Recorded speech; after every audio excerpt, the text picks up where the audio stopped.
আমার অনেক দিনের শখ পূরণ হলো। কিছুদিন আগে নেত্রকোনা থেকে আমার শ্যালক ছোট ভাই মিলাদ এই বালিশ মিষ্টি নিয়ে এসেছে।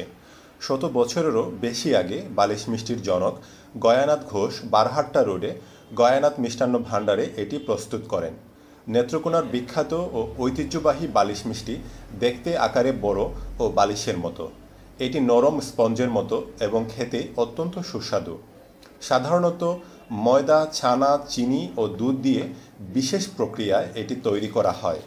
ছানার সাথে ময়দা মিশিয়ে মণ্ড তৈরি করে লম্বাটে আকার দেয়া হয়। এরপর চিনির গরম রসে তা ঢেলে জাল দেওয়ার কিছুক্ষণ পরে ঠান্ডা করে আবার চিনির রসে ডুবিয়ে রাখা হয় অনেকক্ষণ।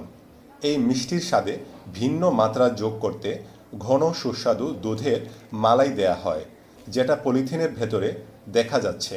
অনন্য স্বাদ ও ব্যতিক্রমী আকারের কারণে এটি নেত্রকোনার প্রসিদ্ধ মিষ্টি হিসেবে পরিচিতি পেয়েছে।